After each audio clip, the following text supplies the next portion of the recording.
And welcome to Bobcat Wrap Up. Happy Martin Luther King Day to everybody, though. A matinee day today here at Time Warner Arena. The Charlotte Bobcats coming off a big win on Saturday against Golden State. Was looking to make it 2 in a row. Looking good early in the third quarter, but things just cave in, and I think they outgot Scout scores something like 56-37 second half, and come away with a 102-94 loss. Yeah, another tough game. Kind of the story of this season for the Bobcats. I mean, where they're in almost every game, but they just can't seem to finish. And whether it's a young team or just learning how to play together, something's got to give here. Hopefully, they're going to learn over the course of the season. Because I mean, right now they're really struggling. So another loss, tough game. They played well in the first half, like you said, but couldn't get the baskets when they needed them down the stretch. And that's one thing that's plagued them the entire season.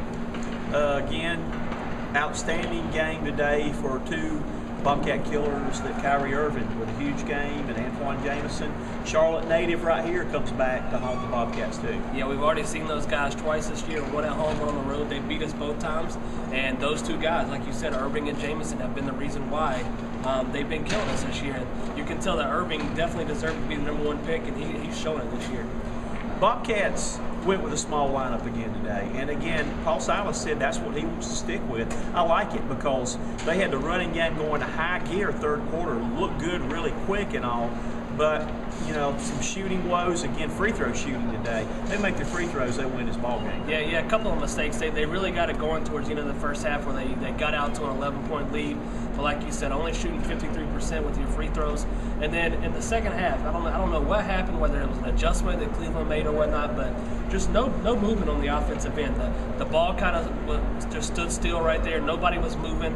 They had to settle for long jump shots. They had turnovers. So my key thing that I said on Twitter was too many empty possessions, and you can't have that in the NBA if you're trying to win games. Again, there were some shot selection, quick shots. Again, that's a momentum killer. When you come down and take quick shots, you don't make them, that can turn the tide because they get an easy stop then, go the other way though. But again, competitive game today though. But with a young team, Bobcats have got to find a way to get a win in a game like this one. They were a 3-point shot away that Mullins missed a wide open 3 of making it an 18-point game, which could have been a backbreaker. And then next thing you know, then Cleveland goes on a run and comes back and wins the game. Yeah, and the things you have to look at, like you talked about, those long jump shots.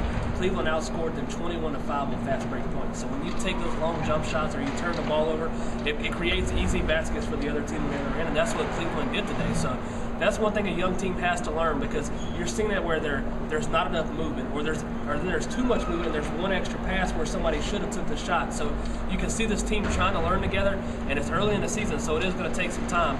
I think the key you want to look at here is after tomorrow night they travel to Orlando, then they have 3 days off.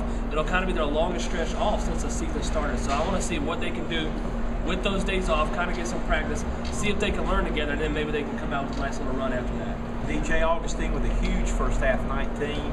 Quiet second half, I think, finished with 26. Yeah, 24, 26, something like that. So that's the kind of things where if you're having that good a game, you got to be more consistent in the second half. And that's the word we've used with this team, in consistency, whether it's been game to game or whether it's been half to half, because we've seen like today where they could go out and play a great half and then have a terrible third quarter. So a lot of young growing pains for this team we're seeing right now, but the effort has gotten a lot better in the last couple of games since we last talked. I mean, the effort wasn't there against Detroit, wasn't there against Houston, but you saw it against Golden State and you saw it tonight.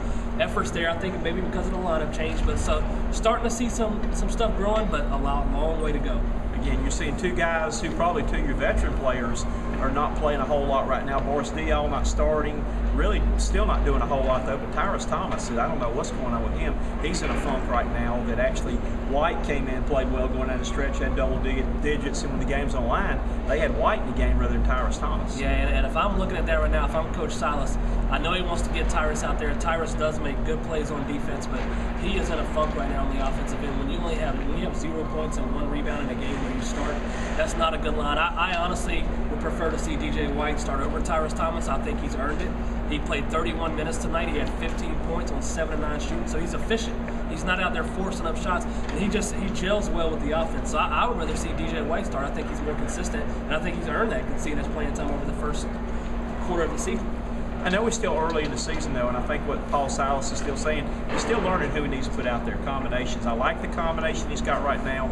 Maybe when they get together and practice some together, and like Paul said, they'll be, you know, he's not saying they're going to set the Woods on fire, but he said they would be a much better team by mid-season. Yeah, and you'll see that grow. I mean, like we talked about, the players said they don't want to make excuses, which that's what they should say. But when you have a young team like this, who a lot of these guys weren't here last year. I mean, you look at guys like Tyrus was hurt most of the year. You look at a guy like Byron Mullins coming in, hasn't played.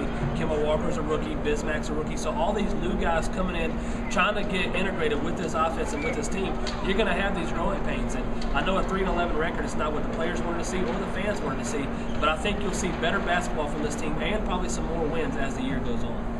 Well, that's going to wrap things up here today from Time Warner Arena on our matinee game. Again, your final score was Cleveland 102, Charlotte Bobcats 94. We'll be back with you next Tuesday when the New York Knicks come to town for a post-game basketball report then. I'm Coach Dick Cox. He's Dustin Phifer reporting for Cox Sports Broadcasting.